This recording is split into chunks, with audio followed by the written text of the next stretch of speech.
Yes, guys, welcome back to SVD TV. We're here for another episode of the Hot Off the Press show, and I've got my good friend Chris from Leicester Till I Die, and also Tommy, first time on the channel with Spurs Zone TV. How are you? Not too bad. Me and Chris is just like, I can't, like, Chris is everywhere. Chris is I'm absolutely going to say, everywhere. Tommy, it's been ages. How are you? I mean, it must be at least 24 hours. Not too bad, man. I see your Max Rushton thing as well this morning. I was literally watching that about an hour ago. I was like, you literally are everywhere, man. Yeah, I mean, I was saying to Steve when we were off air then, he said he'd do it, and he's a really nice. I love doing it because I do his show at the weekends, and I love doing it. And he's really nice, nice guy. And he said, "Yeah, I'll do it for you." Sort of what time? And he said 8 o'clock in the morning. I went, "You're joking." So it was. I'm never normally up that early, but so if I look a bit sort of, if I doze off, that's why. Bear with me. And that's a good guy to get on.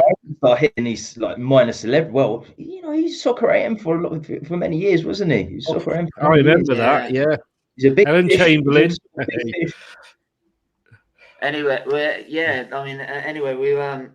here for the Hot Pressure, and obviously we're going to talk about a bit about Leicester's journeys from getting into the Premier League, winning the league the year after against Arsenal and Tottenham. And had he come third in the 2 horse race? I don't know, but don't start talking about horses. Anyway, I thought you loved horses, Tommy. Anyway, we'll get into that in a minute, but So obviously, Chris, you obviously were probably overjoyed when you won the league back in 2016, and now FA Cup winners for the first time under your ownership. Yeah. And just give us the sort of like the background to like how the owners have transformed Leicester City. When they actually first came in, because of course, excuse me, sorry, none of us had heard of them, and we were on the point of going bust. The Milan Mandrić had come in, and he'd bought us, and he'd saved us, and all kind of, I won't hear anything said against him. But when he left Portsmouth, he sold that club. He didn't know, but he sold it to a real dodgy Russian, and who went off with most of the money, allegedly. So when he sold to these Thai people, and we're kind of thinking like, what? Who the hell are they? But they came in, and they asked Milan to stay for 6 months so he could teach them the ropes, which was the first good sign. And then the first thing they went out and did was buy the stadium back, because we'd gone sort of bust before that as well. We didn't own the stadium anymore, and the first thing they did was they came back and they bought the stadium back for us. And at that point, you're thinking like, yeah, these could be okay actually. And then they talked about changing the club name because it was a restart, if you like, a rebirth. And we used to be called Leicester Foss, but they didn't just go and do it. There was a coupon in the program for one of the matches saying, "Do you want to do it? Don't you want to do it?" And everybody said, "No, we want to stay as Leicester City." And they went, "Fine, that's what the fans want. That's what we do. We're not going to change it." And they haven't. They've not come in and they've not sort of tried to change the colour of our shirts or the name or and. The first thing was when we got, he came in and said we're going to be in Europe within 5 years. And we all thought, yeah, okay, whatever, in your dreams, mate. And then the second thing they said was, like, if we get promoted, the vice chairman, who is now chairman, will buy everybody a drink. And we got promoted, and he was as good as his word, turned up for the last game of that season, and there was free beer for everybody. And, you used to get free cakes on the old chairman's birthday. I mean, they were just great owners. They didn't just buy the club. I've said this so many times. They did not buy a club. They bought into the community, and that's the difference. They donate to charities all the time. They paid for a new children's wing at Leicester Royal Infirmary. They are the owners. And no disrespect, 'cause I know what you guys are going through at the moment, but they are the owners. I think that every club would want to have. You know, if you could design your own owners, if you like, that's who you'd design. Yeah, they're the absolutely. pinnacle, aren't they? They are the pinnacle. That's what we want, Steve. And I'm sure you're in the same box as us. Yeah, I'm exactly what you're talking about. And I mean, our clubs at the minute are in complete disarray. I mean, it shows also the fact that like that sort of probably care and ownership when you went into that 2015-16 season, and it was between Leicester, Arsenal, and then Spurs for that season. To be honest, let's be right. Obviously, in the end, it became Leicester Spurs, and with Leicester winning it out. But you could see what happens why an owner that cares and puts the right sort of investment in, even though you weren't, let's be honest, you only just survived relegation with Nigel Pearson, right? So you can thank him a lot. And you managed to fill the right areas, but obviously no one was expecting you to go and win the league. We were all expecting Chelsea or Man City. Claudio came in. Yeah, Claudio came in, and everybody was sort of saying like, "What, who, why, when, where," sort of thing. And free I pizza. can remember doing talk about free food, free pizza. He likes his free pizza as well, doesn't he? Well, anything to help us keep a clean sheet. What's the link with Leicester and the food? What is this link, man? What's this link you got with food? We're easy. We're easily bought. That's what it is. Seems to work. That's what Levy needs to introduce. Give some free food out, man. That's the thing. With your players, it's free golf lessons in it. But what I think, I think it is. But what I seem to recognise is that, unlike sort of Arsenal, where we needed if we got a striker, I do feel we would have won it that year. But we never got the additional. We got Chet, but then that was on a sort of free, and we didn't get anything else. And that's the thing. If we had care from our owners and actually invested properly, we could have actually we should have won that league that season. And it's been on a downward spiral from then on. And obviously, with the owners with Leicester after winning the league, they made a big call getting rid of Ranieri, and it proved to be the right call. And the next, and obviously that next season, I think it was 2018-19 where the tragedy happened. And you saw the emotion when they won the FA Cup final of how much that meant to everyone, especially after everything that the Leicester club have gone through. Because even the players knew the owners, and that's the thing. Our players, they don't know the owner; they don't have a clue who he is, right? And yet they knew they had a relationship with the owner, and that's when they won the FA Cup. They were probably that emotion was a lot more that. I mean, I was supposed that's to. Why it was such a great story to win that. Yeah, I was supposed to go up for that match because I don't win Leicester, and for whatever reason I didn't. And I was watching on BT Sport, and of course the crash happened, and we saw it live, on telly, and Kasper, and this kind of sums it up.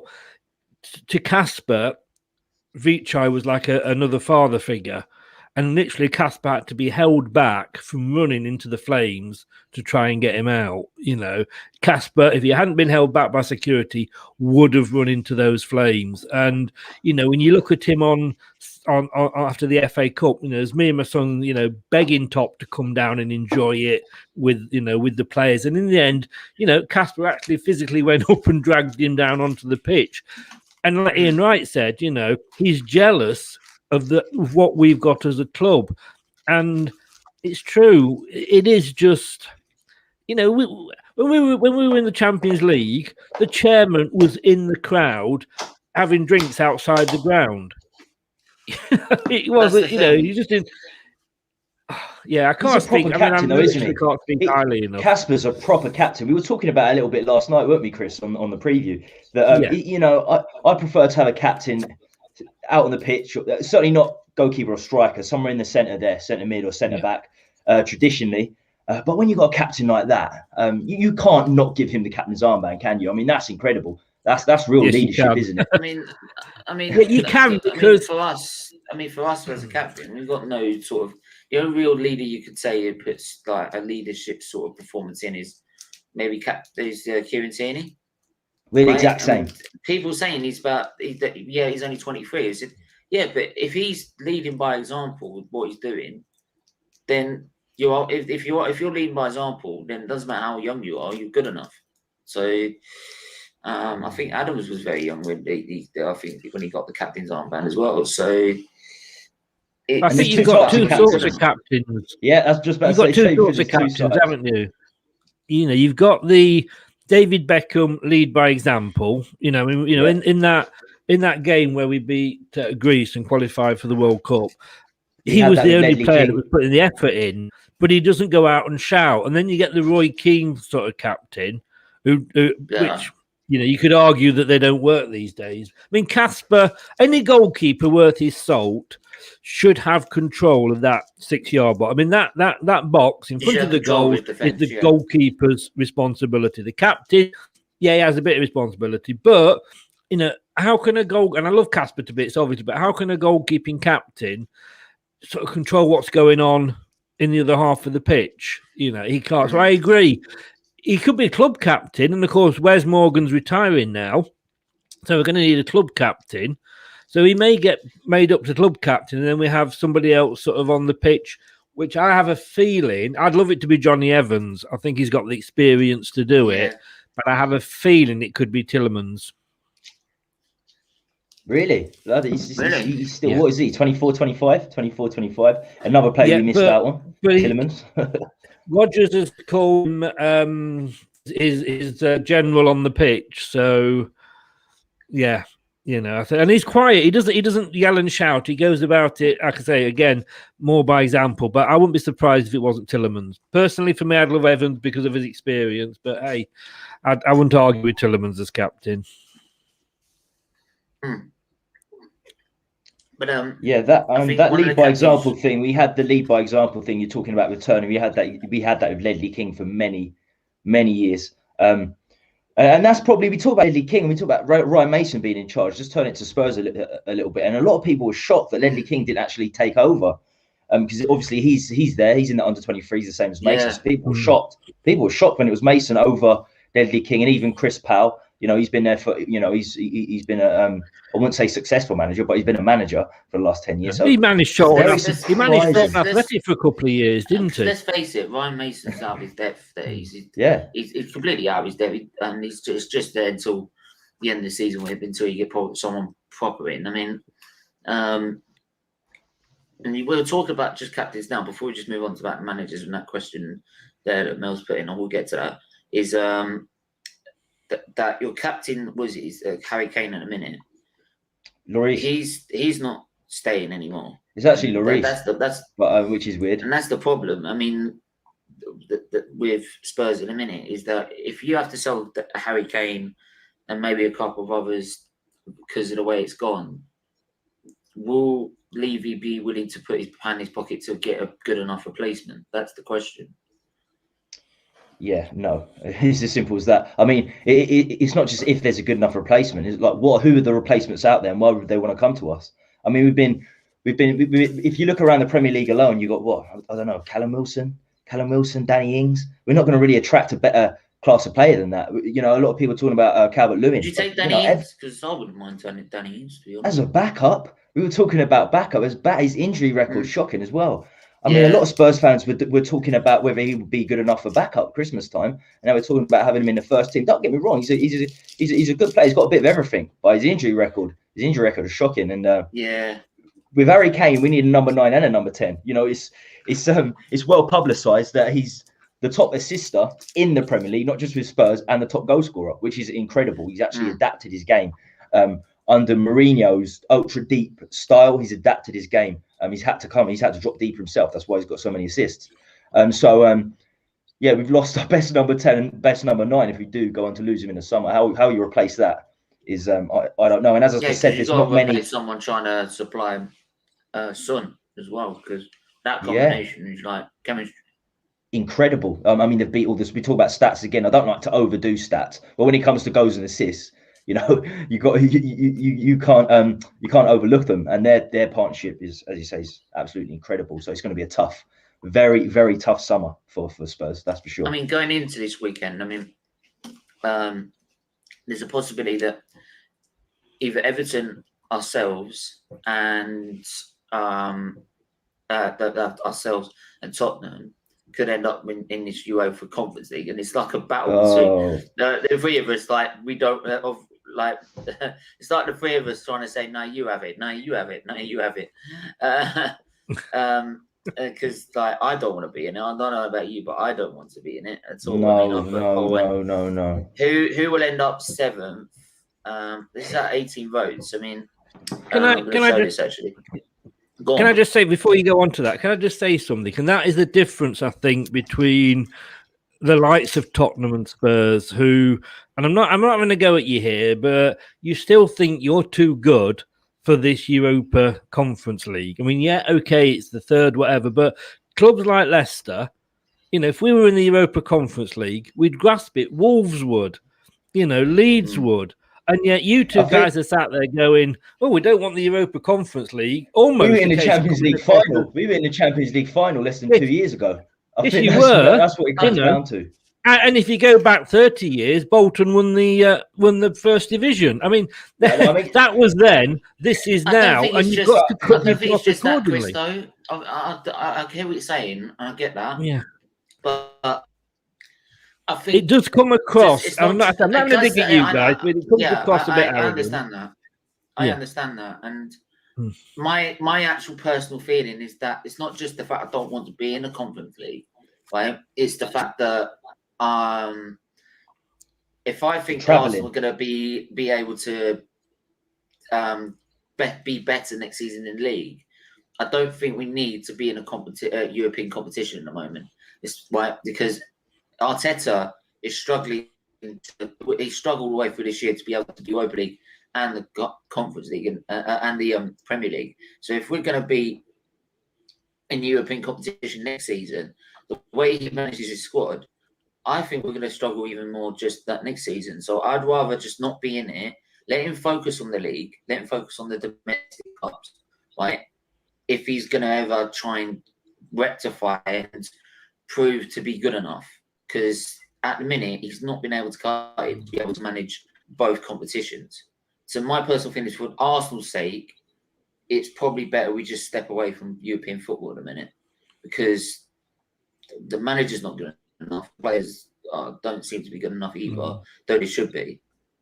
That's my personal view. My one is obviously it's the travelling situation as well. But then saying that, if we do use it, we've got a lot of good youth players coming through. Not as excellent as the Arsenal academy, admittedly. Smith Rowe looks incredible, and we know about Saka, but Smith Rowe looks incredible. So as bad as it is for you, at least you got something coming up for the youth academy.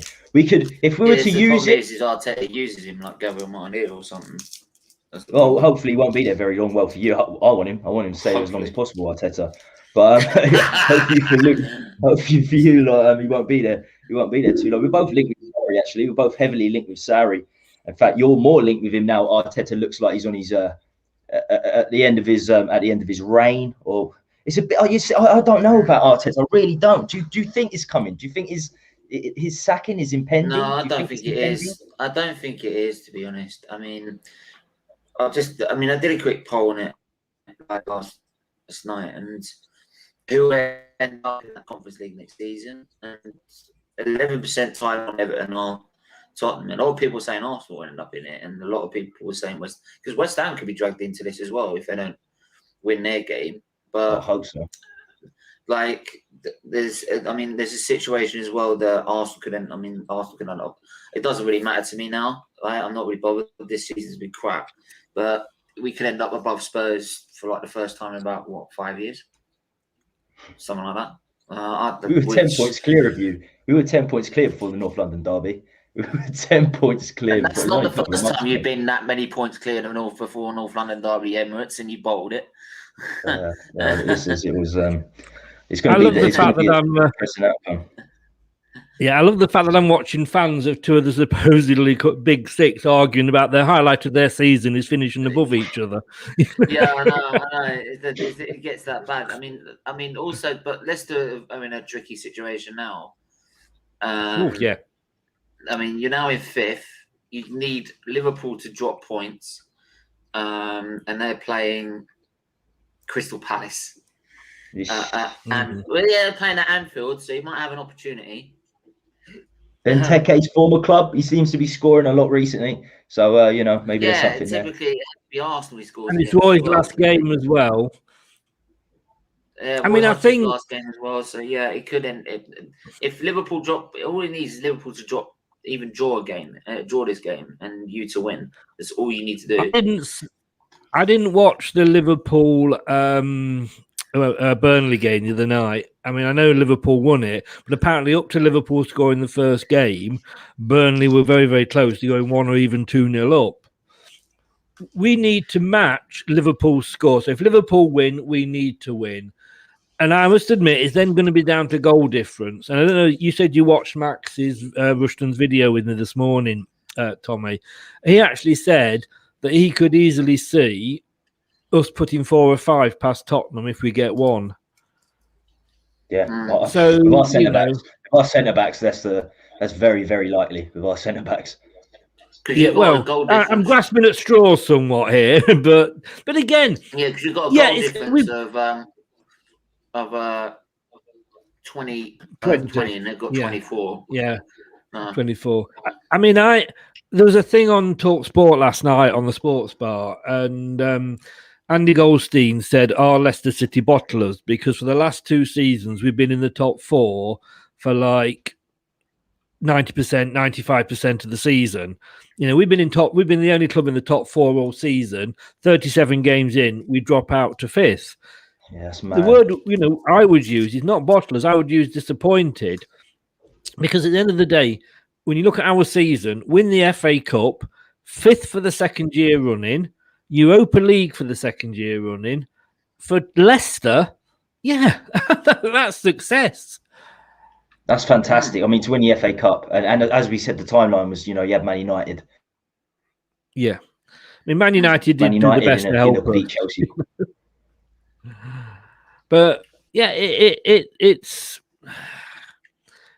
not. I say it's not going to be. We'll be disappointed. But that said, I fancy another season in the Europa League before we get into the Champions League, because I think I don't want to get into the Champions League, end up in the group of death, because we were very lucky last time with the draw. Yeah, and we get beaten and sort of stuffed week in, week out, because that's not going to help our confidence at all. So maybe another season while we're building the squad up, which we need to do.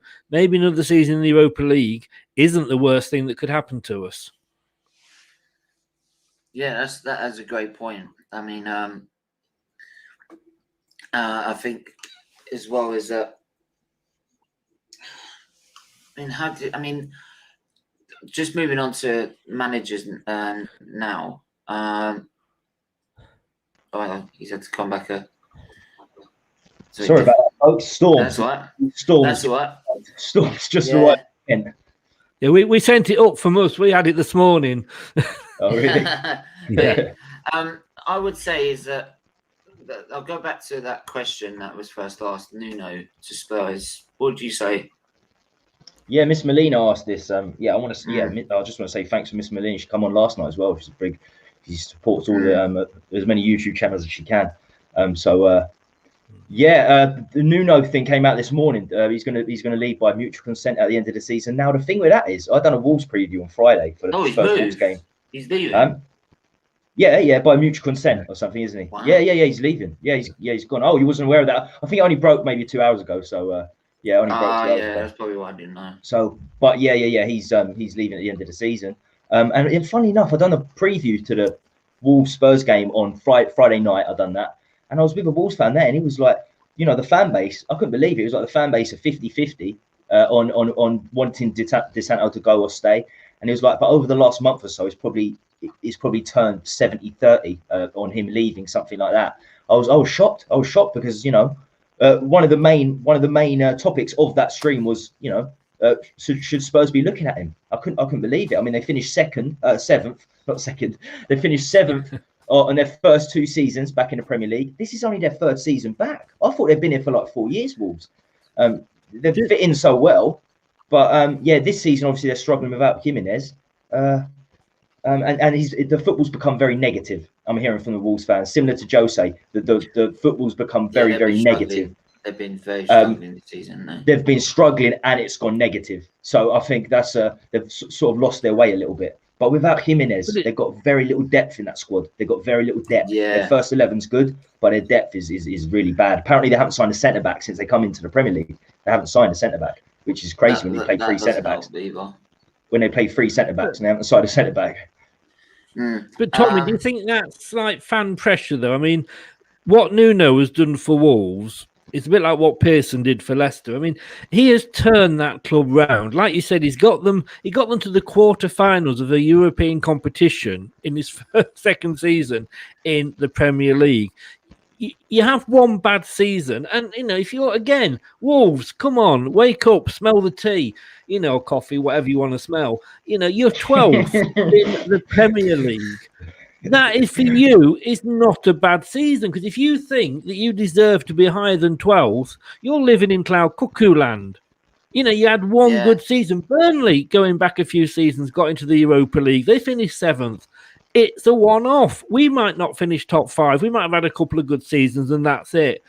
We are clubs like that, Wolves. And if you think getting rid of your manager is going to help, then I think you're going to have a very, very, very rude awakening, because it's very easy to get rid of a manager that's, done very well for you, and then suddenly have one bad season. It all goes so downhill. So downhill after that. It's funny you should say that. You mentioned Leicester there. Obviously, you're a Leicester fan. You will mention Leicester. But the comparison is there. There's a very high comparison, actually. Very good scouting systems. They tend to go Portuguese, bring the best Portuguese talent in. Their scouting system's fantastic, similar to yours. They don't have to spend massive money, but their scouting gets them out of situations. They've got good youth players coming through. Gibson White looks good. Kilman at centre back. So they've got a good structure. They've got a good structure in place too. But you say 7th. Where did Claude Puel finish with Leicester? I'm sure he finished about 6th or 7th, wasn't it? Before he got sacked. Yeah. Then Claude Puel, unfortunately, a bit like Nigel Pearson. Nigel Pearson didn't get the credit that he deserved for us winning the Premier League, because he put the building blocks in place. Claudio just came and finished it off. And Puel did much the same at Leicester. He was starting to bring the youth through, and Brendan Rodgers, we would never have got where we are with Puel. The problem with Puel was it was boring football. Now, whether we should have got rid of him then, it's proved in our case not to be. But I can remember, because I used to work for Blackburn Rovers Football Club when I lived up north, and they had Sam Allardyce as their manager. And they sold out, got new owners in, really chicken farmers from India, because they know a lot about football, don't they? And they got rid of Sam Allardyce, who they weren't happy with, because he'd only got them to sort of 7th or 8th. Got rid of him, brought in Keane, got relegated the next season, and they've been as low as the 3rd tier now. So you've got to be careful what you wish for. And I wouldn't be surprised, because I think that club, again, you say comparing it to Leicester, they've got that closeness, and I think those players, as much as they play for the club, they play for Nuno as well. And I wouldn't be surprised next season to see Wolves in a relegation battle. Wow. Yeah, it could happen. It certainly could happen. I mean, oh, hang on. I think he's a great manager. Wait. You're gonna love this. Right, get ready for this. Right, my good friend. We all know him. I call him, but I'm gonna bring him in now. Here's Johnny. Who's back? Wait. Back again.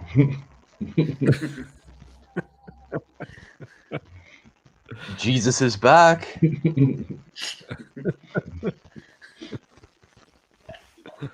Tell a friend. How are you guys? Yes, boy. Yes, mate. Show me Right. It's Marley. Marley is back on SVD TV.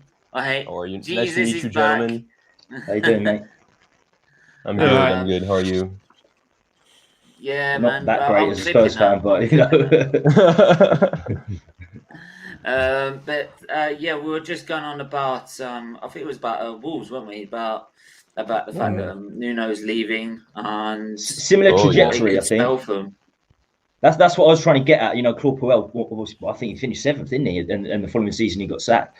You know, Santo finished 7th, he's going to get sacked. And obviously you've changed for the better. Really, you have actually changed for the better under Brendan. So they've probably got that. They've probably got that in their minds. But I think it will be a mistake. I actually think it will be a mistake. I think Leicester's owners are that much better. Wolves only go for the Portuguese pool. They really, really do. It's just young Portuguese players, and it's going to run out eventually.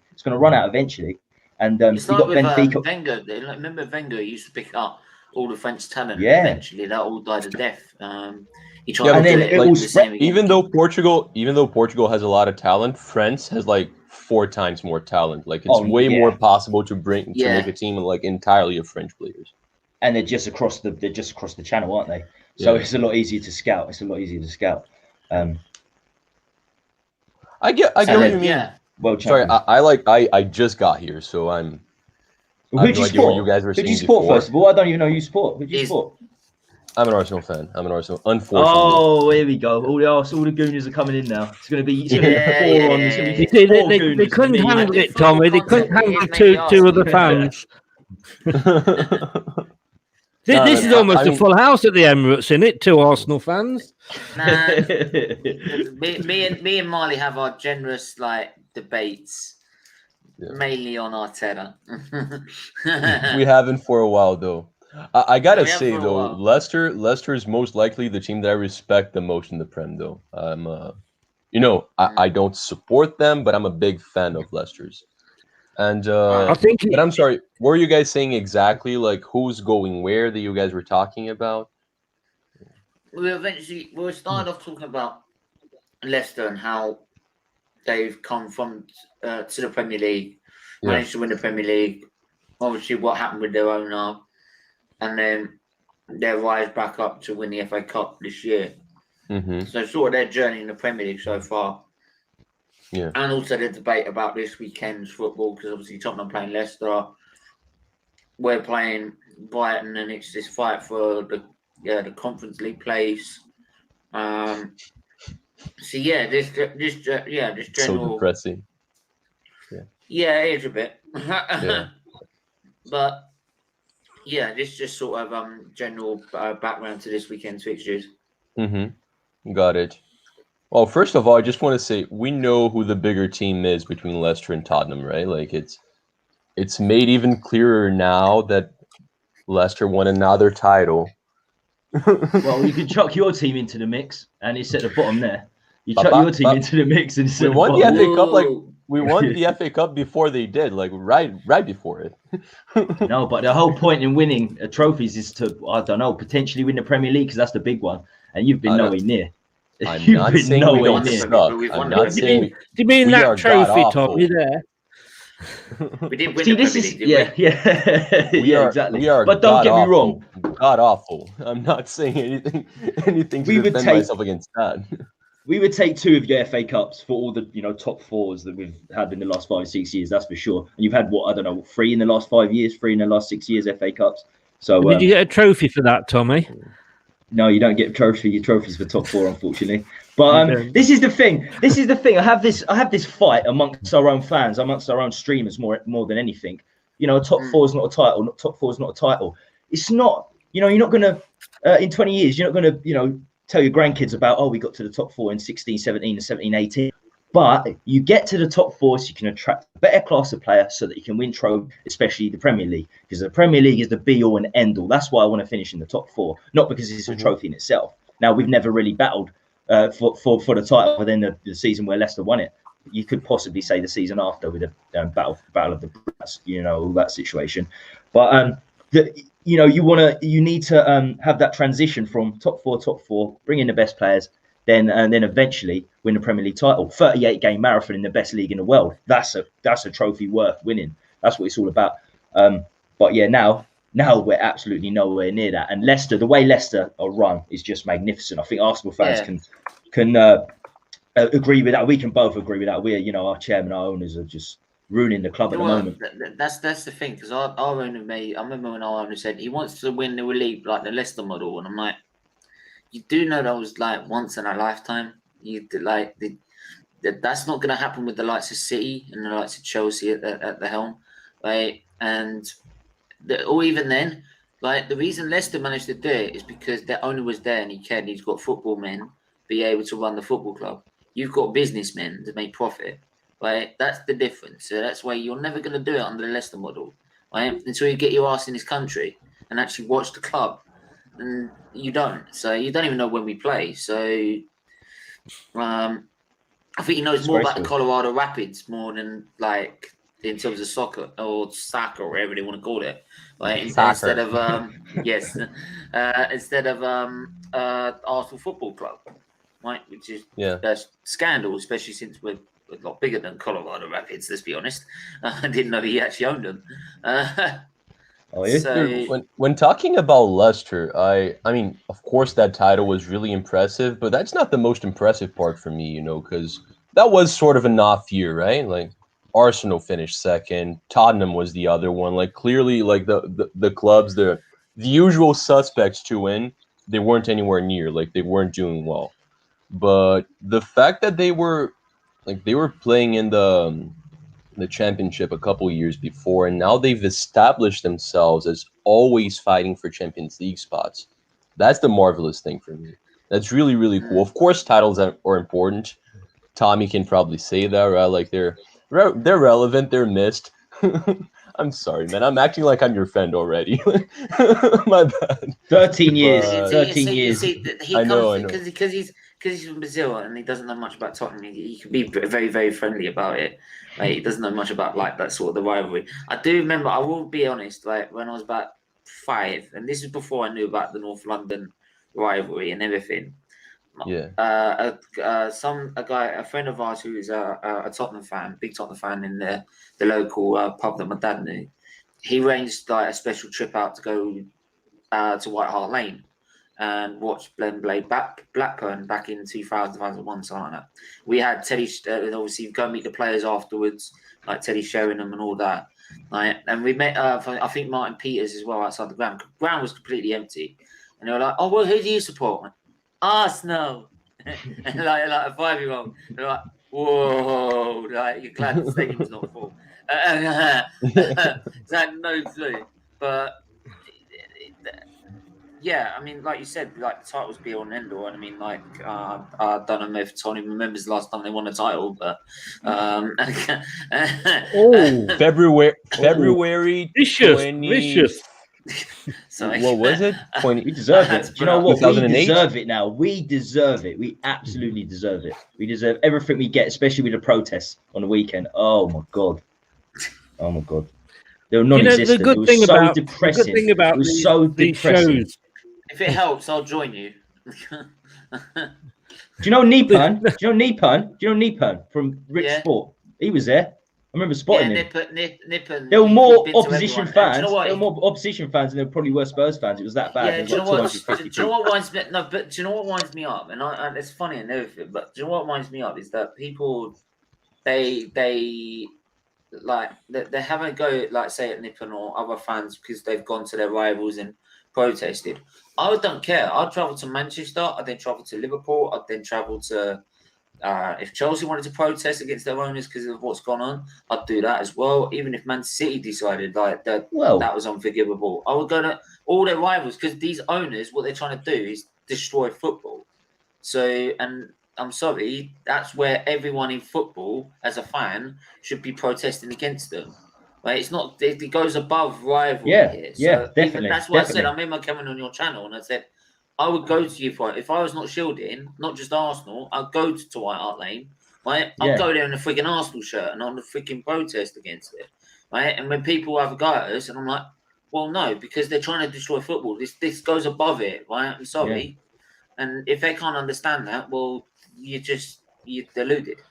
I don't want to sort One of of my stick up for overriding streamers, memories but of this season is, and I'll always remember this, is listening to an Arsenal fan and a Spurs fan arguing who's got the worst club. It's kind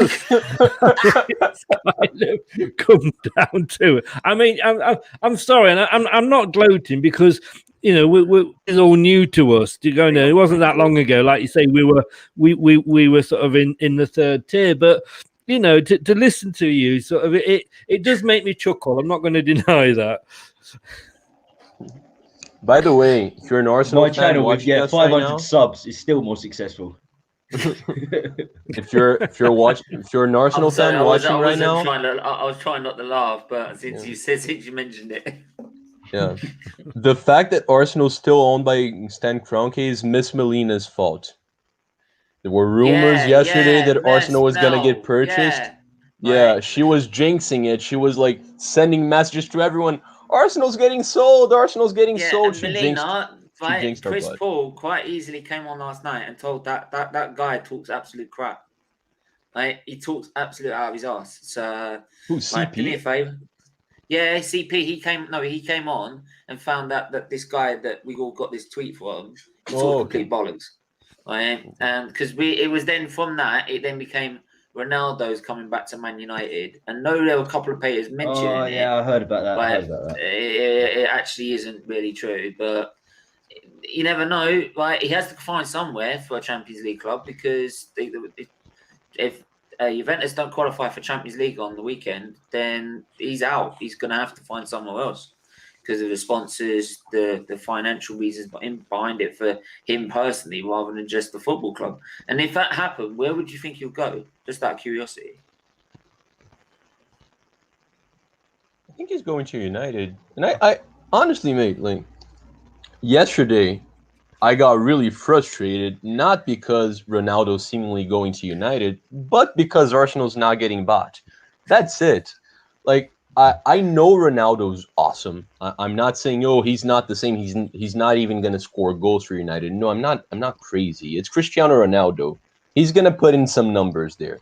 He's going to score 20-plus goals. He's going to help them out. I don't think they're going to become the best team in the UK. No, I don't. I think City's still going to be ahead of them.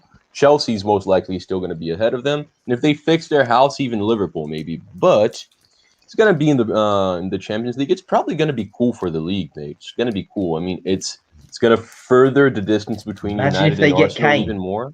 Imagine if they got Kane as well, Man United. Kane, Rashford, Fernandes, and Ronaldo. They're not going to get both.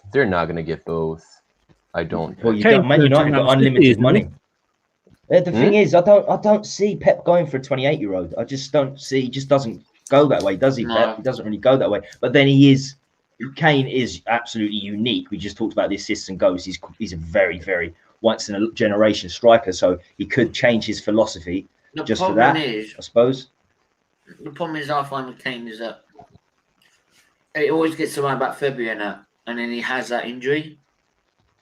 He's always out for a month to 6 weeks. Yeah, you got to have a backup because you always get that injury with him. Yeah, that's what we failed to do. We've never had a backup. So for a month to 6 weeks, that's always killed our aspirations, really, the last 3 years.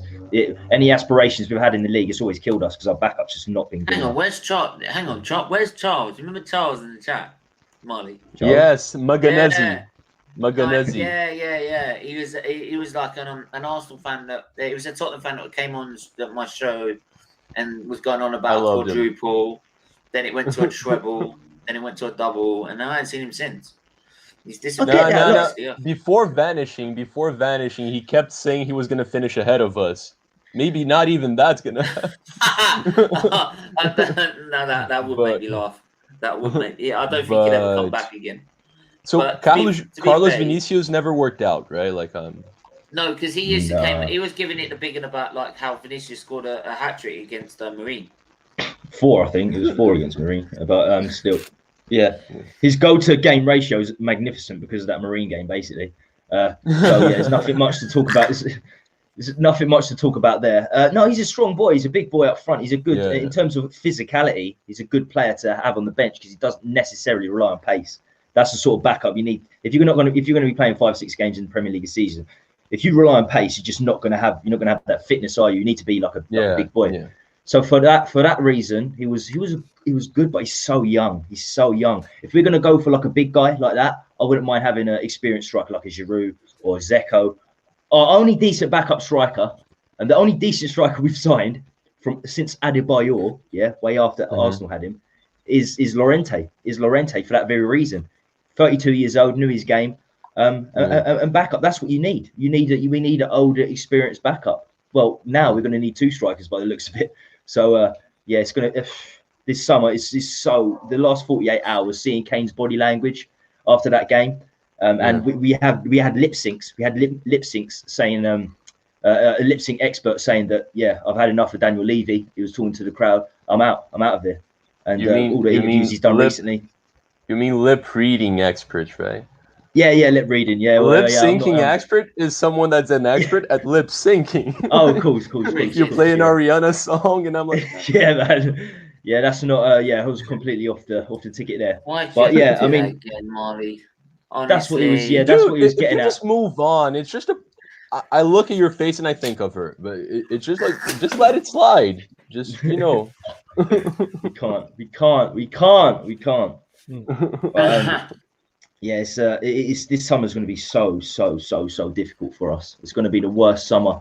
I just want to fill it up with transfer streams. That's what I'm going to do. After a few weeks, just fill it up with transfer streams. Can we get Dybala?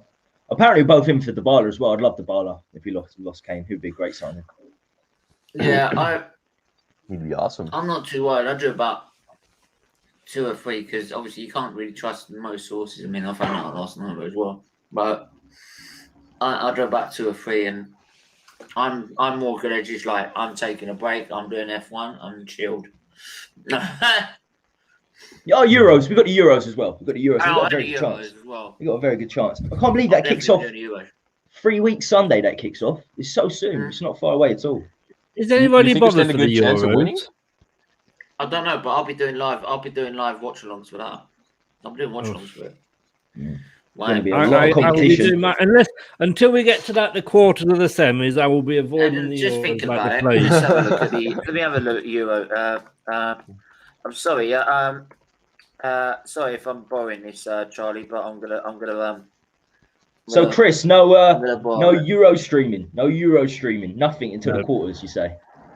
Yeah, I'm not going to stream about England. I mean, there's no Leicester player in the England squad. Fair enough.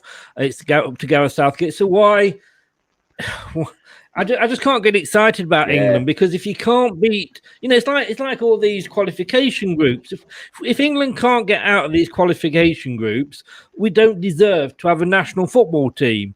So I can't get excited about us going off and playing San Marino and scoring 5 or 6. I know that is ridiculous, isn't it? It is ridiculous. And England, I love the World Cup. We finally won on penalties. We got to the semis. It was like, it was history. But no, I just can't get excited. And I just think the players don't need it either. The players need a rest. And if UEFA had any decency in them at all, they'd have just cancelled all these tournaments until this COVID is over, because the players, they're going to go abroad and play abroad and come back. God knows what they're going to be bringing back.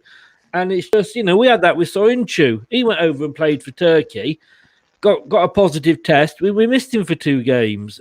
I just like I said, I just get to the final and I might watch it, but I ain't doing any Euro streams whatsoever. When you say that, it's weird. When you say Leicester won't have an England player in there, I'm thinking, how is that possible? Well, then James Maddison's obviously he struggled, hasn't he, recently, Chris? I remember I was talking about Foden, the number 10 position. Obviously, you've got Foden, you've got Grealish. He's not good enough for England at the moment, to be honest with you. There you go. Yeah. I'm gonna do this right now. Here we go. And then Harvey Barnes is done, isn't he? He's out for this. Is he injured? He's out. He won't be back. Yeah, he's completely gone. Yeah, exactly. And again, I've got to be totally honest with you. I'm not sorry. I'm really not, because all that means is that we're going to have 2 players that are going to be more fit when we kick off the new season than than we would have. So no, I feel sorry for them, because obviously it's part of they want to play for England, of course they do. But as a fan, I'm quite happy they're not playing. Right. This is a predictor, right? So, which? There's one like group go, of you death, can isn't go. there? So, There's one like Group A. proper group of death. I can't remember which one it is. Yeah, There's I one think real it's group of death. It's. I don't even know who's in our group. Oh yeah, France, Portugal, Germany in the same group. That's going to be interesting. Oh damn! Yeah, I'd say Hungary's gonna struggle there. Yeah, I think they're gonna. I think they're out of that one. But that's Group A. Who do you think is gonna go through out of Group A? Just do the top two. Well, I hope Turkey because I'm half. Italy and Turkey for me. No, yeah, I mean, Kurdish. I have loads of Turkish friends, and I love the culture, but I'd probably put my money in these two, Italy and Switzerland. In Switzerland. Yeah, I'm half Turkish, well Kurdish, so I sort of have to pick Turkey there. Italy and Turkey. I mean, they got Soyuncu. You just mentioned Soyuncu. How is Soyuncu only 24, by the way? He looks 34. I can't believe he's only 24. He I'm looks a big fan so of old. But they love him. Yeah, apparently the Leicester fans and the Leicester team, he's just an absolute bully in a training ground, apparently. And he's a big boy. You wouldn't mess with him, would you? But we've got a good squad. Chakanoglu.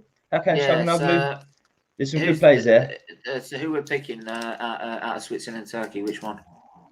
I feel like Turkey, Chris needs to be decided. Turkey, So, there you go.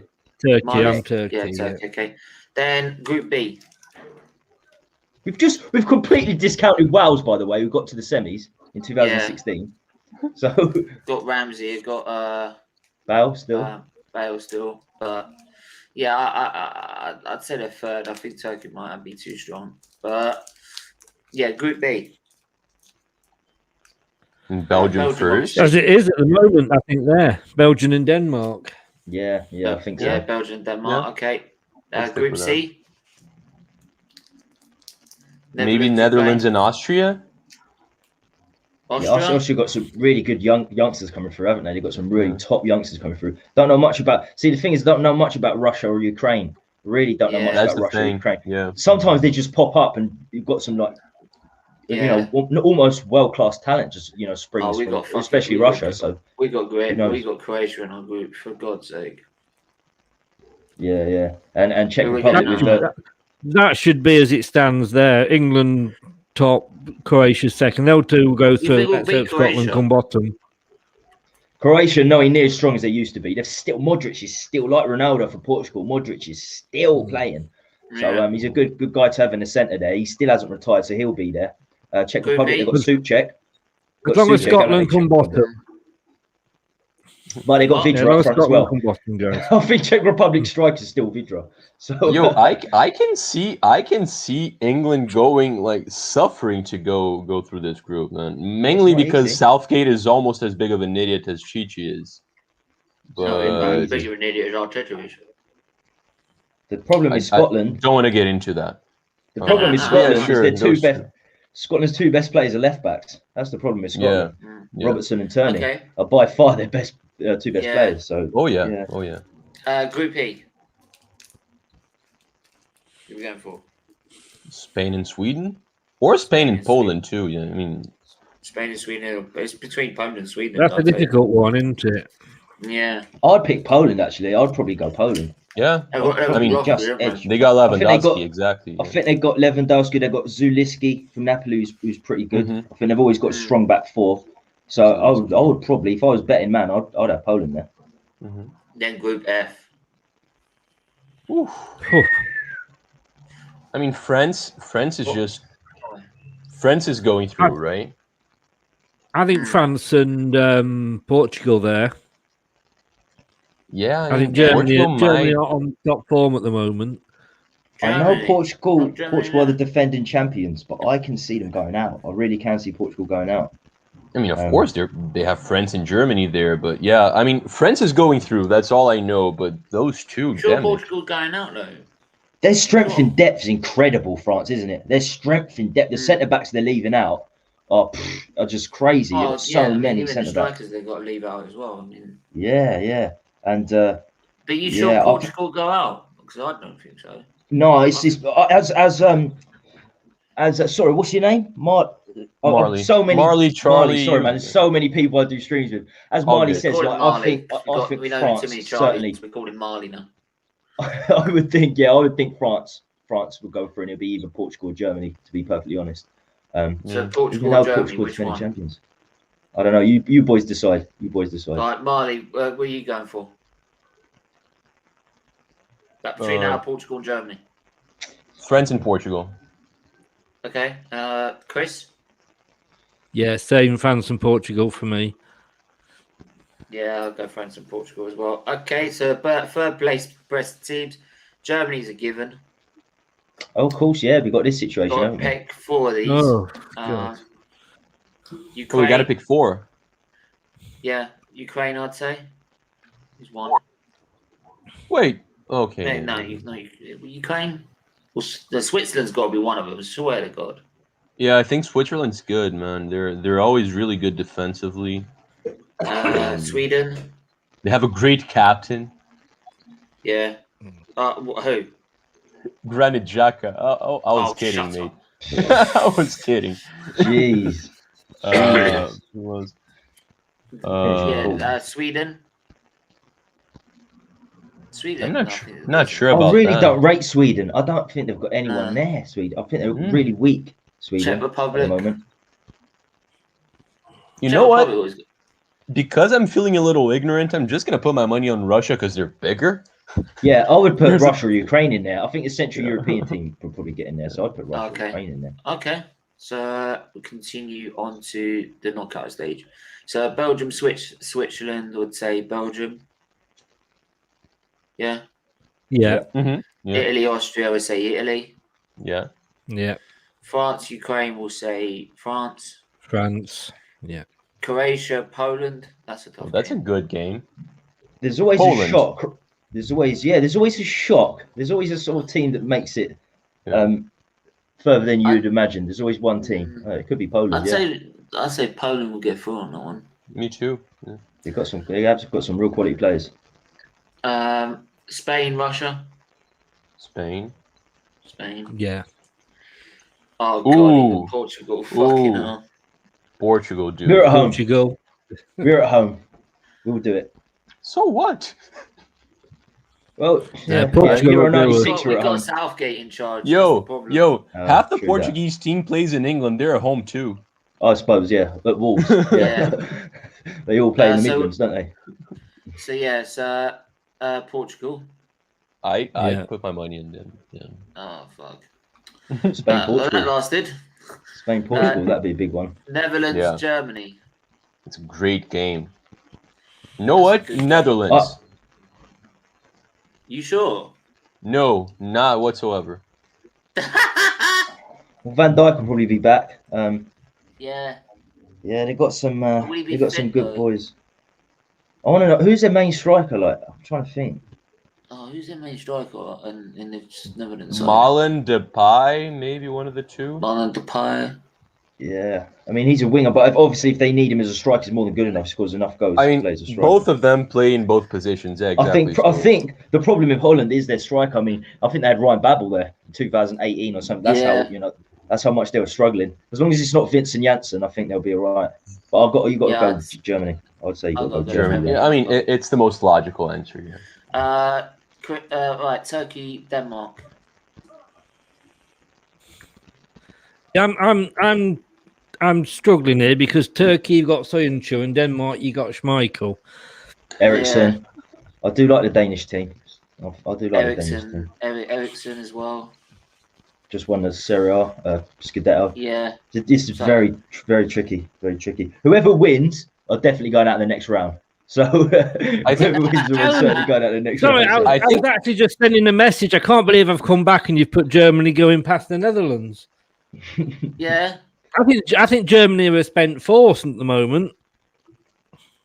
Oh really? See, I voted Netherlands. I feel like Chris is forcing us to go back, right? Whoa, Marley, you said that man speaks sense. I'm in two minds. I am in two minds. Germany, not the power. Let's do it Netherlands. Steven, I voted Netherlands. You asked if I was sure, and I said no, but I did vote for them. That means the quarters are up for debate now. That means the I never quarters heard are up for debate now. that. That's interesting. He's an Arsenal fan, and he hears what he wants to. I can't believe we talk about a scandal. I can't believe Norway are not there, are they? Norway. So we're not going to see Haaland. We're not going to see Haaland, No. are we? Oh, that's slightly depressing. Not even Haaland. Oh Yeah, no. not going to see him, are we? They could have just let him play for Sweden, right? Like it's. Yeah. I'm going to go for Denmark for that That one. doesn't quite work. They honestly, they absolutely detest each other. Norwegian and Swedish fans. Yeah, They really do. I worked a few seasons, and yeah, they really do dislike each other. Hopefully, there's no Norwegian fans on tonight. Well, Swedish fans on tonight. Yeah, hopefully. Today, I should say. I'm losing track of time. I'm gonna go Turkey. Amanakim. Turkey, come on. Turkey. All right, quarterfinals stage. Belgium and Italy. I liked you for a minute, Marley. What do you mean? Why? What did I do? Turkey. I can't go Turkey. Oh. Denmark. They're never going to get past Schmeichel, are they? Come on. Right, let's. Portugal have Mikel Donato Silva, Alexandra Hilton. Be up to you. Hit that like button. Hit that like button. Hit that subscribe button. Go hit. I have too many Turkish friends, my man. Go hit that subscribe button to Leicester Till I Die. Go hit that subscribe button to also Spurs Zone TV and Football United TV as well. Yes, don't underestimate Russia. Just look what happened in the World Cup. VVD ain't going in the Euros. Okay, Germany are dead. They lost to North Macedonia. Good point. Really? The pie has been world class. Exactly. Yo, Charlie, big up Talk Man U. Have you got that thumbnail yet, Talk Man U, man? I need it. I need Højbjerg. it. Yeah, I forgot about Højbjerg. Denmark and Dolberg up front. You lad, you free to come on the stream at 9. I said, I said 9:30, 10 o'clock. I'll do that Arsenal one with you, Charlie. All right. I'll be probably knackered, but I'll do it. I'm probably up all night anyway. But Ukraine has a Brazilian. Hello, mate. Do you have a love fist? What? No. Granny Norma. Something you want to share with us there, Stephen? No, I don't know what he's talking about. Having a Wayne Rooney moment. He's Granny. He's what calling talking A-level bollocks. It's quarterfinals then. Belgium, Italy. What we're going for? Belgium, but you could say spent force. Belgium are not nowhere near what they used to be without Company, Vertonghen. Yeah. They're an aging squad for sure. Actually, if they're gonna do it, they're gonna do it this year. They've got to. But what have Italy done recently though? Mancini's Italy. Mancini's Italy. He's got an unbelievable record. Mancini with Italy. I can't. But as you say, Chris, as you rightly say, when you've got San Marino, when you've got nations like San Marino involved, you know, they can be misleading, can't they? They can be very misleading. I would say. I got a funny feeling Italy could even. I got a funny feeling they could get semi-final. I wouldn't even be surprised if Italy win it because they are a tournament team. They come alive. Yeah. They come alive in the tournaments. I personally wouldn't be surprised. But it's 50-50 there, isn't it? Italy. Belgium. I think. Do you know what? I actually go with that Italy because Italy are always surprised.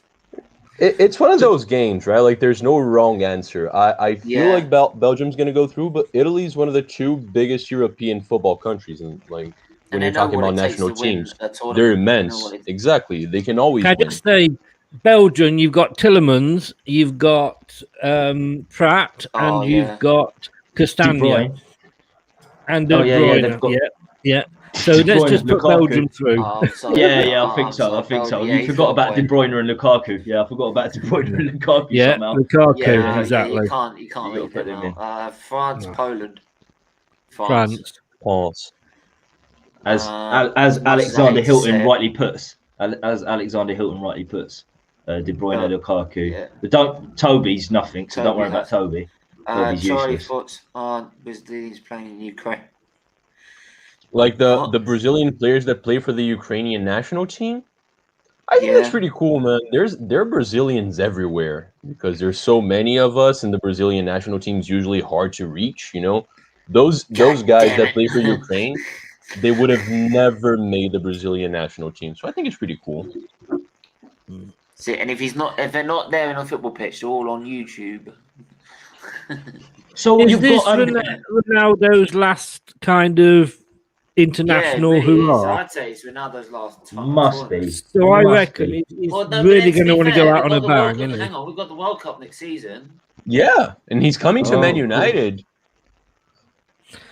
Tommy, do share with us what it's like having ex-players back. Yeah, we know a thing or two.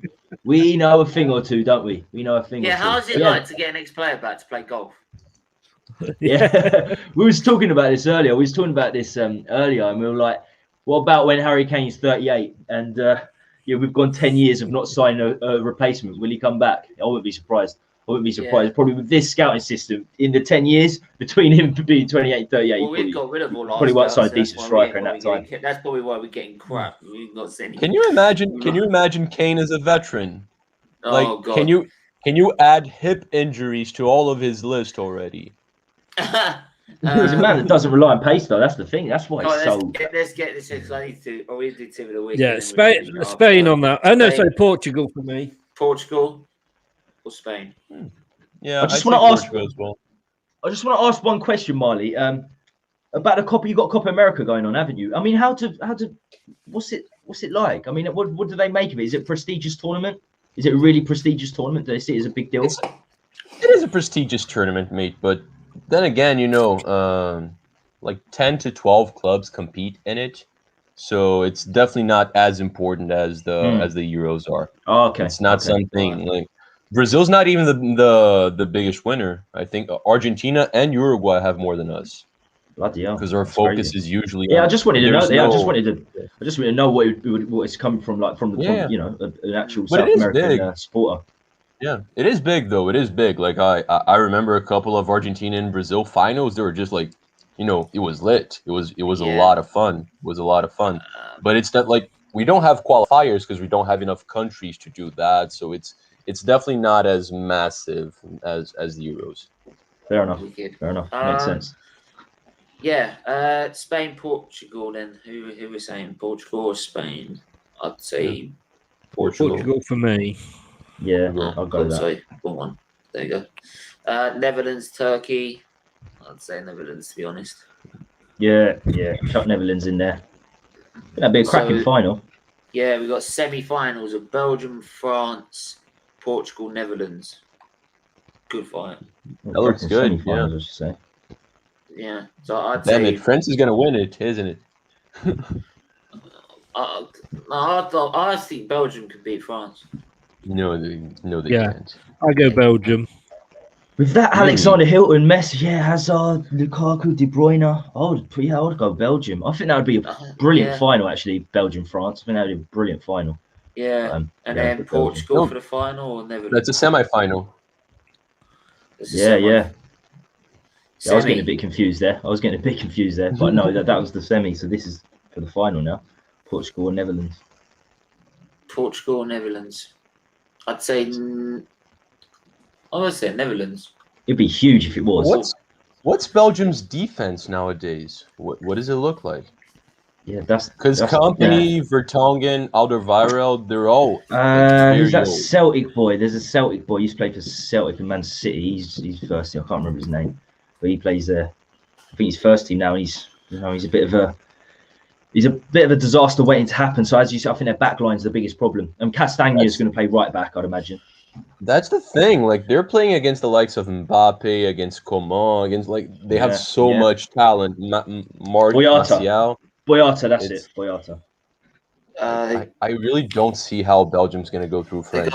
Denier, Alderweireld, Vertonghen as a back three in the last game.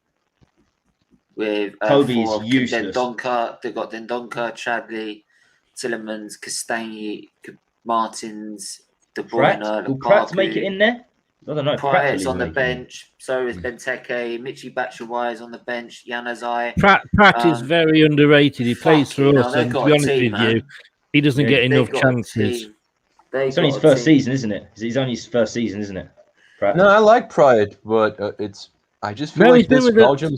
Probably his first full season and a half. What was the game they played against us and they beat us 2-0 quite easily? This Belgian side is also quite slow, man. If you look at France, and like they got a team. The matchup is just—it's a great team. It's just a little slow.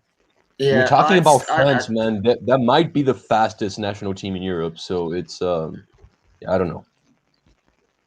I just don't want France to win it. I'd love to have seen that final, France-Belgium. I really would. I think that'd be a cracking final. I'd say Portugal. So. Portugal for me, yeah. Portugal.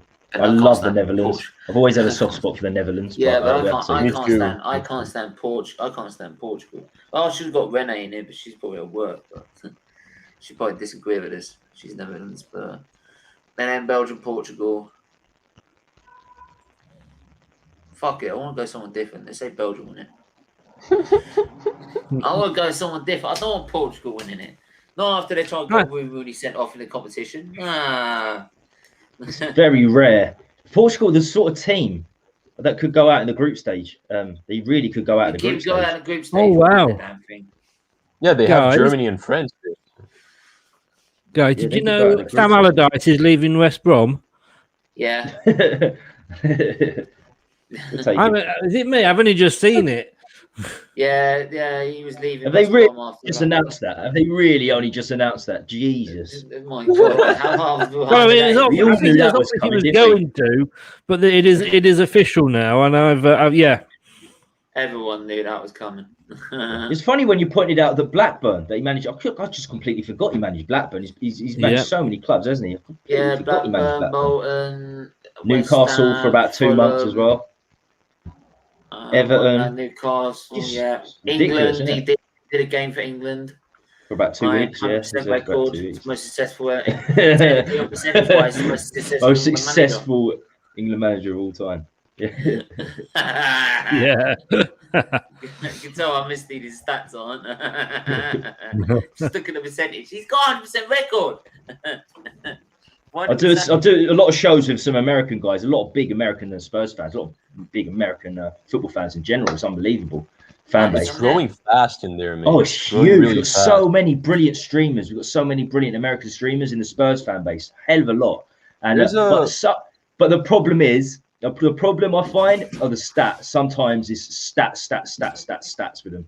And I think I'm not too keen on that with contact sport. It's not like tennis. I think racket sports, like baseball, tennis, cricket, with about stats are very important, but not with a American football, dude. American football. That's where all the stats come from. Yeah, American and that's a stop-start game, isn't it? Really, it's a stop-start game as well. It's like a chess with roided out dudes. That's pretty much it. Yeah. I want to ask you something though, and please don't get it wrong. I'm literally curious because do you feel like some of the because it's true, Tottenham does have an existing fan base in the US, right? Like bigger than it would be like in Brazil. I have no idea if there are people that support Tottenham here.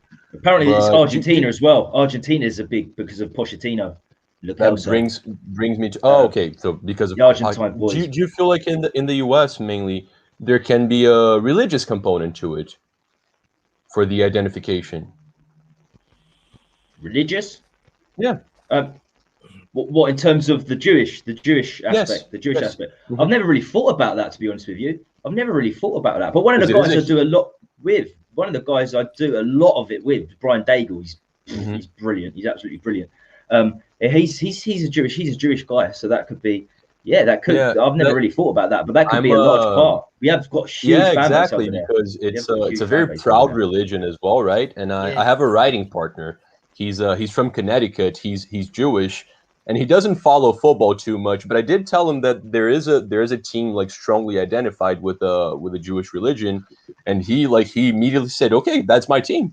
Spurs, let's go." It could be. And we stand out.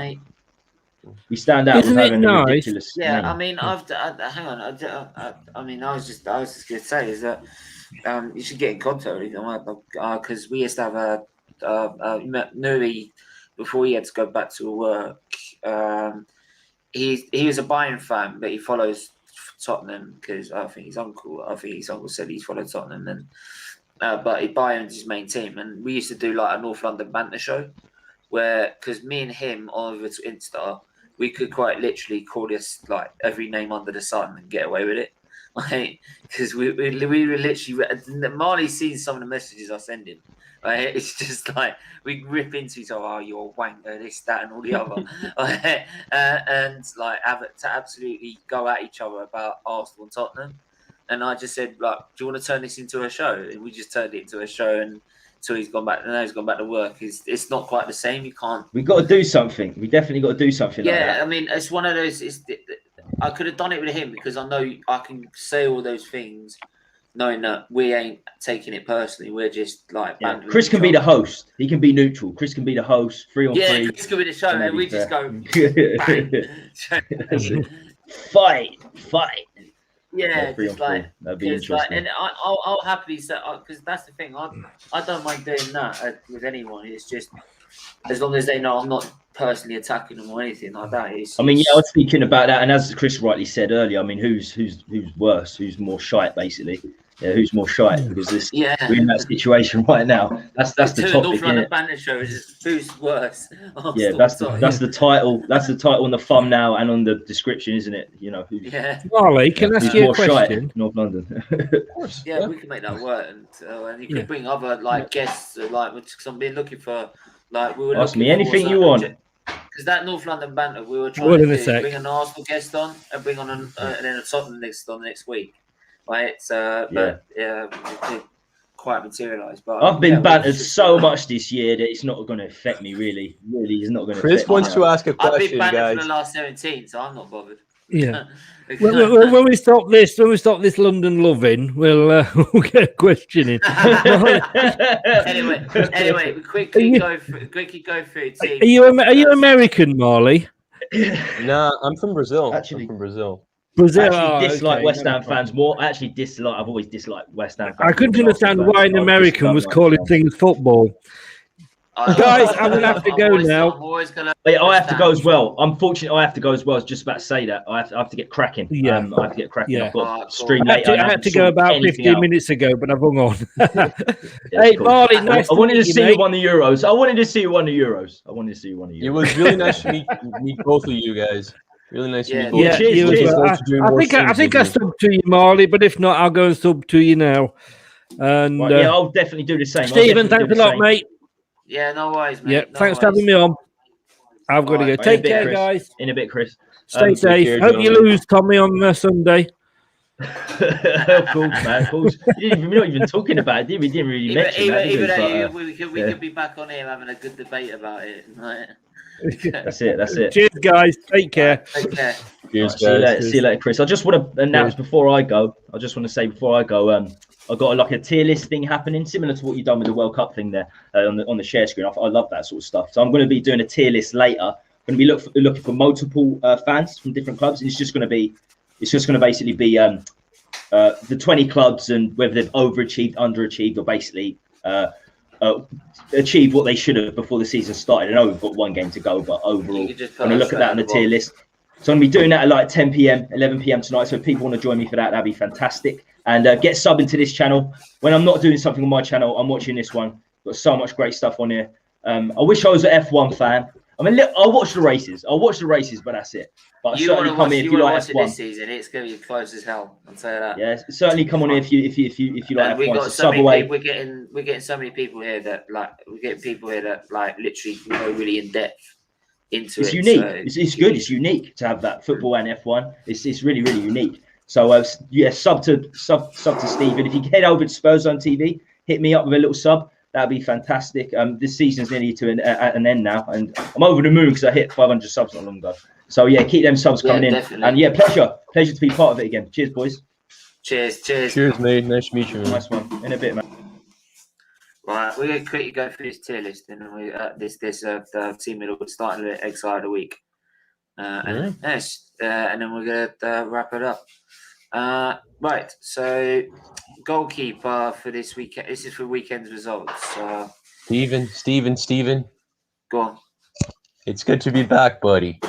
Yeah, man, it's good to be back. Yeah, man. Obviously, love it. I love it. Goalkeeper, man. What are we going for this weekend as a goalkeeper? Runnerson. No. We're talking about this weekend, last weekend's results, man, or the whole results over the week. Oh, you're talking. Oh, okay. Sorry, I got this Schmeichel? wrong. Yeah, Schmeichel's a good shout. Yeah. I'm gonna let you take the lead, man. I'm assuming you watched more games than I did. I watched half of two. I was really impressed with Kasper Schmeichel during the FA Cup. No, he's a quality keeper, mate. Quality keeper. So yeah. So him and goal. Right back. Who's good as a right back this week? If you've got any suggestions in the chat, do put them in. Guys, lead the way because I'm. Yeah. Let's have a look. Let's have a look at the results during the Premier League. Let's do this. Liverpool won 3-0, so maybe Trent Arnold. Yeah, maybe Trent Arnold. Let me have a look at the.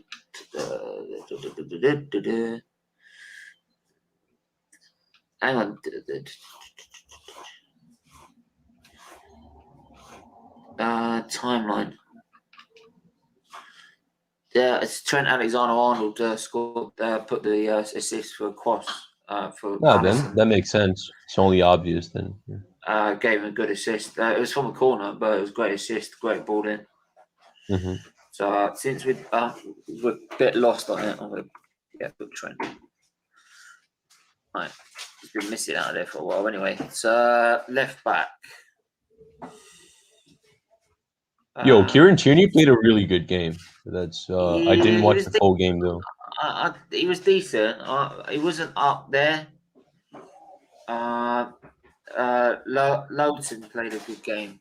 Oh, did he really? So let's have a look at Lowton then. Let's have a look at Lowton.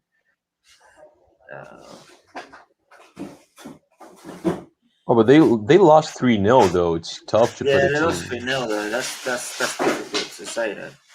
Yeah. Goal 3-0. Robertson then put assist on for Liverpool in that game as well. I think he got 2. Didn't he get 2? He got 2 assists. Yeah, he got 2 assists. Oh, so it's him. Yeah, he got 2 assists in that game. I'm trying to find which. There you go. Rob. Wait. Oh, so Alexander Arnold didn't get an assist then? Yeah, he did. No, he didn't. It was 2 by Robertson and 1 by Mane. Only 3 goals. I was doing the weekend game as well. He got the winner for Alisson Becker. Okay. Yeah, so 2 rounds ago. I'm sorry, man. Yeah, that was confusing me. Yeah. Centre back pairing. Let's have a look at Arsenal's games. Arsenal. So I'm sorry, man. Then, dude, the goalkeeper needs to be Alisson. Like, I hate to say this, then he scored a goal. He's a goalkeeper. Yeah. Actually, I was just thinking that. As much as Kasper had a good game. Yeah. You can't beat a keeper that scores a fucking goal. Alisson. And then, hang on. No, there. Centre backs. We had a good game as a centre back. We are literally doing this off the cuff. Let's avoid Liverpool players, right? Yeah. Let's see who barely conceded these days. Well, Leeds hasn't conceded in 2 rounds, so maybe one of their defenders. I'm trying to see if there's a player that actually scored. Ailing Stritch. I'm trying to see if there's one that's actually scored. Yeah. Cancelo is not a defender though. That's a problem. Cancelo's a left back. He actually scored. Who? Cancelo actually scored. Oh, okay, yeah, but he's a full like He was a left back. That's what he scored a goal rather than Alisson. You got to assist Alisson, so that could be the trust between the two. So then you can take Alexander Arnold out to put Cancelo there. No, but Cancelo's a left back. He played as a left back. He's a right back. Yeah, he played as a left back, so I'd rather play him. He's got to be in the left back position, and that's where if that's the way he's performed. Okay. But look, he did.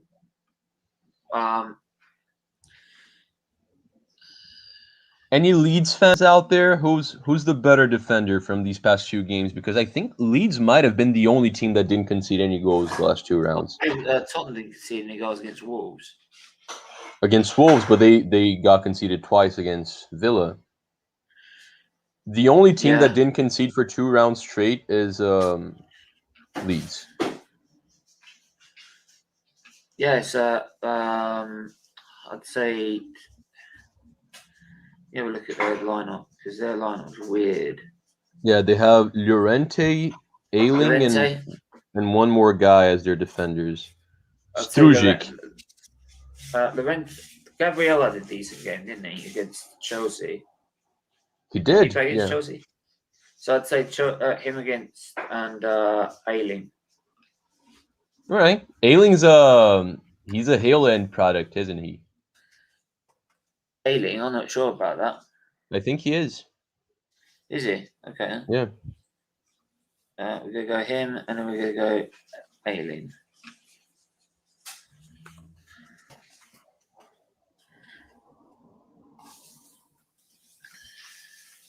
Right, hang on.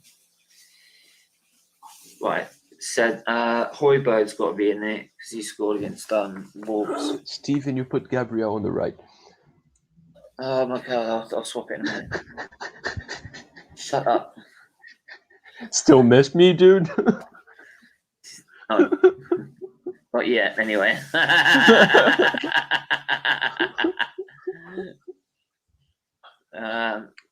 Wait, who are we going for now? The Højbjerg. Oh, okay. What the fuck? Right, fuck that.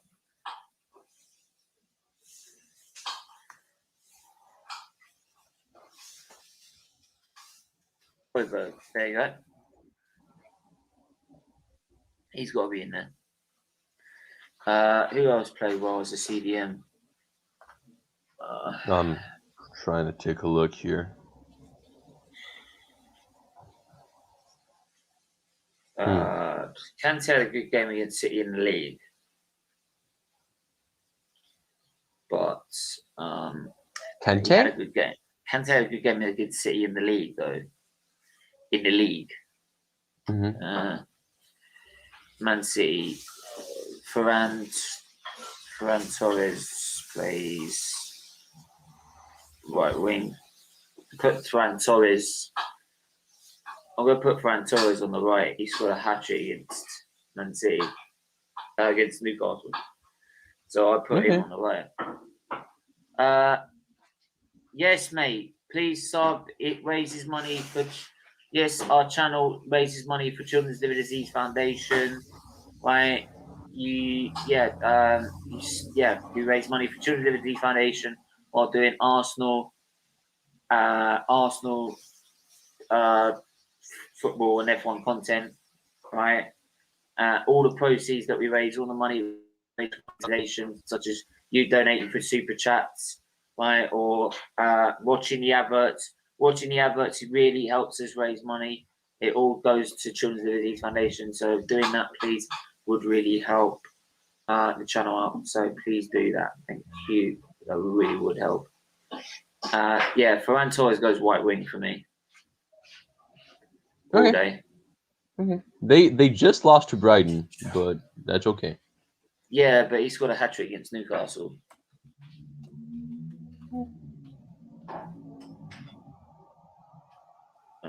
Ferran Torres.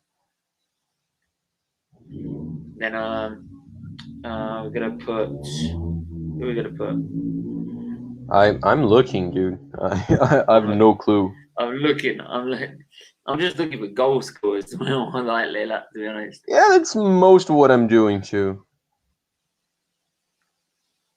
Dude, you know what? Actually, as a cam, hang on.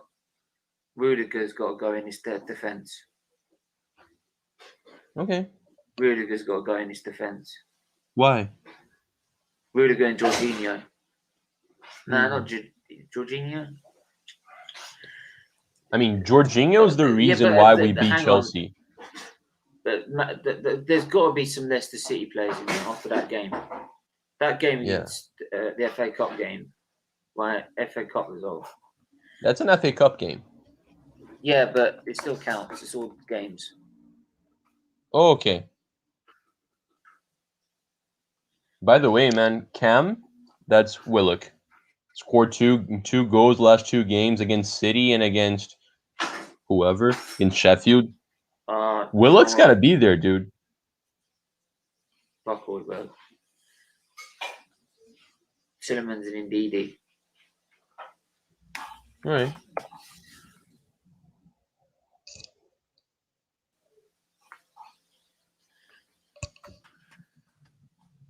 I'm a big fan of them. Tillemans. Willock. I mean, I'd put him there. I'm very curious to see what happens to this dude. Right, so who's got to go in there? Aylin. Take him out. And I'll put... Who do I put? Rudiger.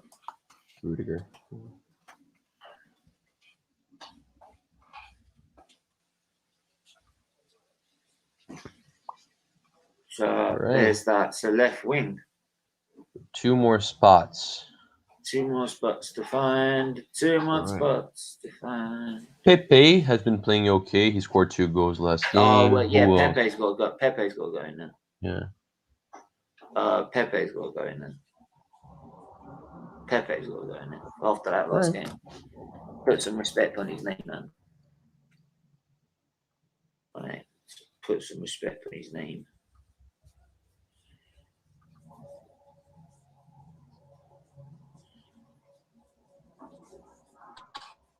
And then up front, we're putting up front. Let's see. Who else scored?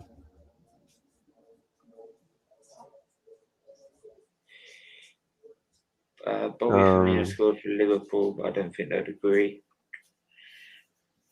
Antonio scored for West Ham. Richarlison scored for Everton. Gabriel Martinelli. That'd be a little bit of a stretch, right? Yeah, Ollie Watkins. It's always a fair shout. Did he score over? There's got to be someone that scored 2 goals in the past 2 games. Yeah, Richarlison.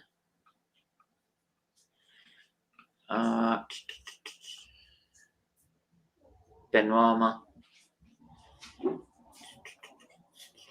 Harry Kane. What about Bamford? Did he score? Bamford didn't score against Lee. Didn't score. No. He scored against Southampton. He scored against Southampton. Yeah, but he didn't score in the other game either. He only scored about 1 goal. Cavani. Oh, he didn't score. He didn't score in a 4-0. Oh, hang on. Cavani. Did he score in both?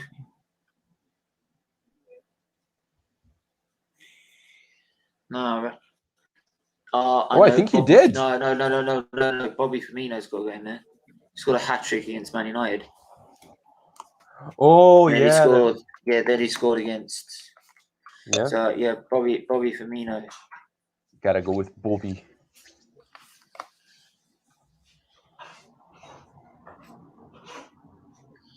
Roberto. Actually, I could switch that up. Because that looks wrong. So it's got to be a 4-3-3.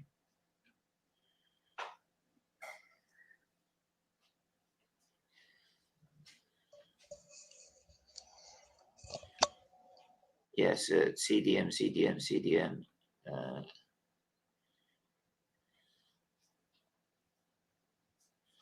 Right, and then swap that. And Pepe and Firmino. Pepe and Firmino as well. And then Pepe and Firmino. There you go. Team of the week and manager would be, I'd say Klopp. Yeah. He's managed to get back into the top 4. So Klopp. Klopp for me. So there's your team of the week as well. We've got Alisson in goal, Arnold and Robertson right and left back, Rudiger and Gabriel in the back 2, in the back 4. Sorry, and then Tillemans and then Didi, the 2 CDMs with Willock as the CM, and Ferran Torres on the right, Pepe on the left, and Bobby Firmino up front. And the manager of the week is boom. Sorry, Ferran Torres. He played on the right, mate. I saw it. He played on the right.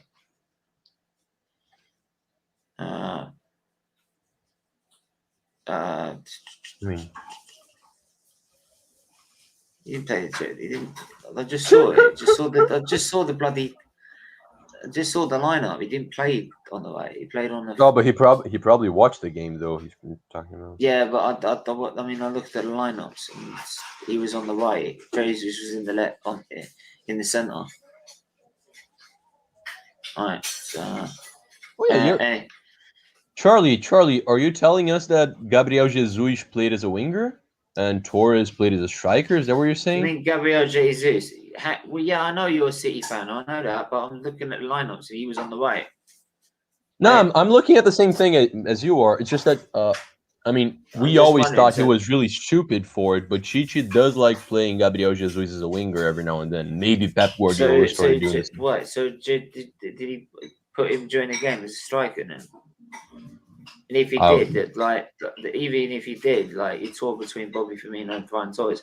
I put Ferran Torres on the right to get Bobby Firmino on the side as well, because Bobby Firmino deserves to be in there as well. Yeah, there you go. Right, so I'm just picking him on his original position. His original position at the start of the game was on the right. It might have come into the centre after that, but I mean. Yeah. Charlie, I think we're good with this attacking trio because there weren't. Those are the 3 attackers that played the best. So that's it. Oh, it's not in there anymore, is it? No, it is in there. I'll put it in there. It's there, so. But I that's where I put it. Yeah, I'm happy with that team. Yeah, I said Cancelo can't be because he's a right back but Cancelo played as a right back as his starting position, right? Ferran Torres played as a right winger as his starting position.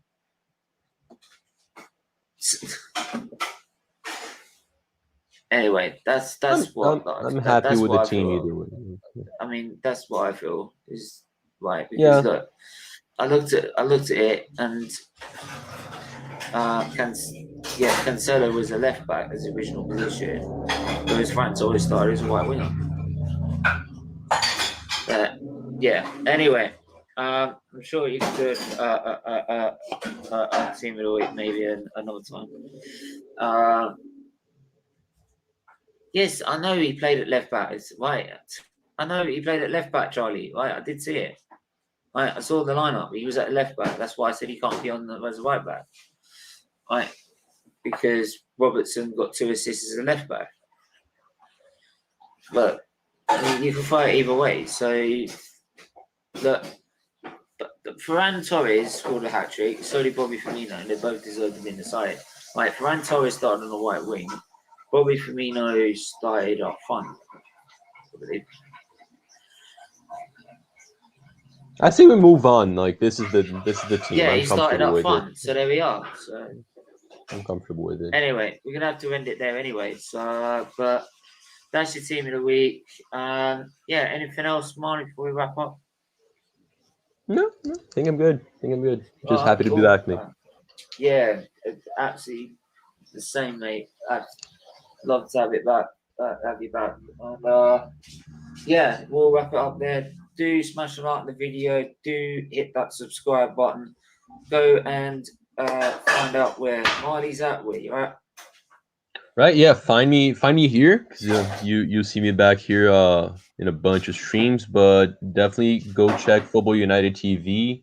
We have some recent shows that I'm really excited about that have been a lot of fun doing, and there's some upcoming shows as well. So definitely stay tuned to both these channels, and don't forget to like, share, subscribe, and donate to Steven's donation page there.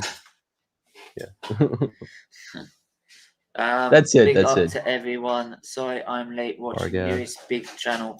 I don't count myself big. That's the problem. I don't feel I am. But hey, I'll take it.